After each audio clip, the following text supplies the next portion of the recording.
Every time I do an MCU rewatch, I always forget how the first few films are. Around the middle of Phase 2 is when Marvel really hits another gear, and from there it's smooth sailing.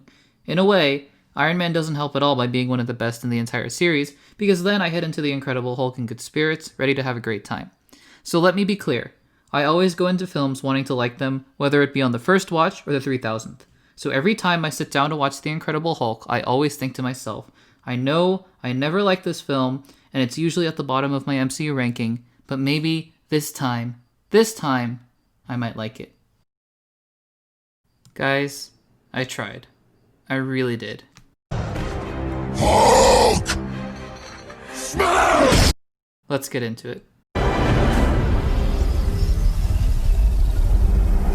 Spoilers ahead for The Incredible Hulk and the rest of the MCU. You've been warned. If you think I'm kidding about wanting to like this film, I'm really not. I never go into a movie wanting to hate it, even if I know I disliked it in the past. And this opening sequence is actually absolutely wonderful.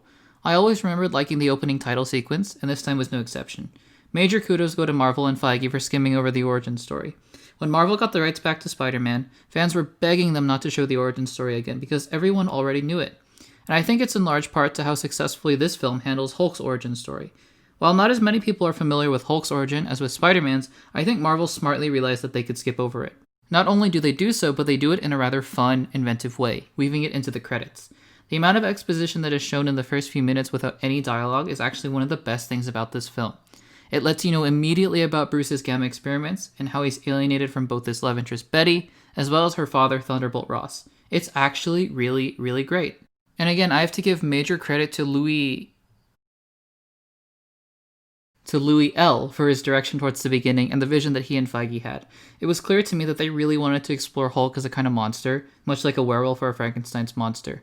And I also really did enjoy the angle with the heart rate monitor, because that really gave him a kind of vulnerability. That's the thing with Hulk. He's such an absolutely powerful force that it's hard to find ways to humanize him. But in treating him like a caged beast and putting the focus on Banner, I think Marvel did a great job at actually handling this character in this film. After watching this movie, I do, however, have some questions as to how hulking out actually works.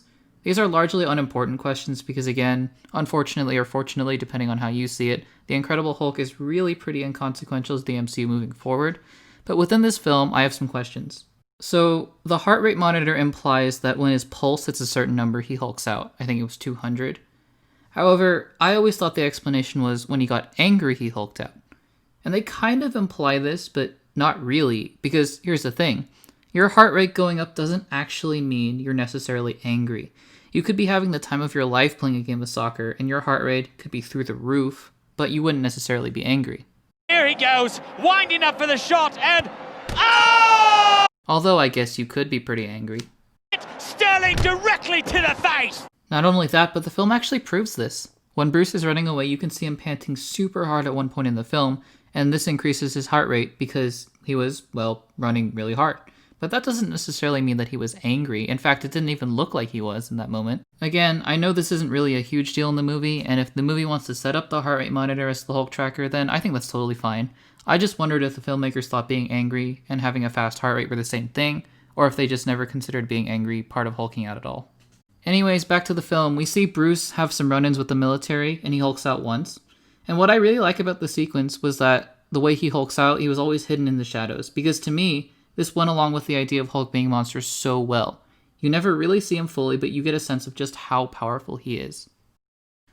It was at this point, though, that I noticed a couple things that bothered me about this film. For one, the color palette was so unbelievably dull. It was crazy to see a film released within months of Iron Man, a film that had a superhero literally red and gold. Tell you what, throw a little hot rod red in there. Yes, that should help you keep a low profile. And yet this film feels so unbelievably dull to look at. It's so uninteresting to look at. It has the same color palette as, say, Batman v Superman, for example. And strangely enough, by the way, that's not the only DCU parallel that I noticed in the movie, but we'll get to that later. Anyways, the second thing I noticed was that even though things were getting destroyed and smashed and people were getting thrown around everywhere, I was just so disinterested in the film and what was going on, and I didn't really know why. I think part of the reason stems from the fact that while Bruce Banner doesn't want to see the Hulk, we as an audience do, or at least I did. A Hulk movie is not really fun if there's not much Hulk. And while the first time he hulked out was cool, it was almost apologetic in a certain sense, because Banner always looked like a wreck afterwards, and he's just so scared to turn into the Hulk the entire time. And look, I have to imagine that Edward Norton played the character that he was given as well as he could have. I know there were disputes between him and Marvel and all that, but at the end of the day, he's a professional, and I'm sure he played the part. I just don't necessarily like the character that they gave him in the first place because he felt so flat and so dull. Maybe with better dialogue and better scenes to work with, I might have actually enjoyed his character, but the fact of the matter is that I can't really say I want to see him in the MCU now after seeing Mark Ruffalo's performance. Is it unfair to compare the two in hindsight? Maybe. But I just don't know how I can't because the two are playing the same character, and, in my opinion, Mark Ruffalo does it so much better. The surrounding cast is also equally as bland. We see in other later MCU films that Thunderbolt Ross fits well in certain bits of the Marvel Universe, and his role as a government official works well in Civil War. But in this film, he just comes off as a complete jerk, and for all the wrong reasons, because he's just not as charismatic as someone like Tony Stark. And also, Liv Tyler's performance makes it seem like she was either told to scream or pretend to be in a romance film, and half the time she was screaming at Bruce Banner and not the Hulk, so it just didn't make sense. And that's the thing about this movie, it just felt so tonally conflicted most of the time, and I didn't like any of the tones that they decided to go with anyways. I guess the Man on the Run angle was my favorite, but even that felt rather stale after a little bit. And then there are just some random scenes where it feels like they were taken out of a romance film, with the music suddenly being really, really sad for no reason. And also at the end, we know it's just CGI and CGI and more CGI, and we'll get to that. This movie just feels confused. What does it want to be? I mean, I'm not even entirely sure now after having seen it. We're introduced shortly into the film to our main villain, Emil Blonsky. And here's my second DCEU reference. When Emil Blonsky first appears in the film, he's introduced by this military guy who's basically reading off all of his credentials to Thunderbolt Ross, but it's almost like he's reading out his entire character's backstory to the audience, which really reminded me of this DCU film. This is Katana. She's got my back. She can cut all you in half with one sword stroke, just like mowing the lawn. I would advise not getting killed by her. Her sword traps the souls of its victims.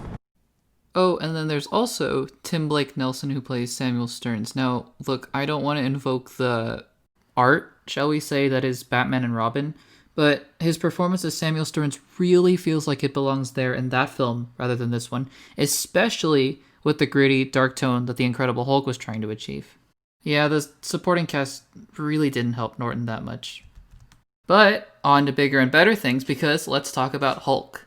You know, this Hulk.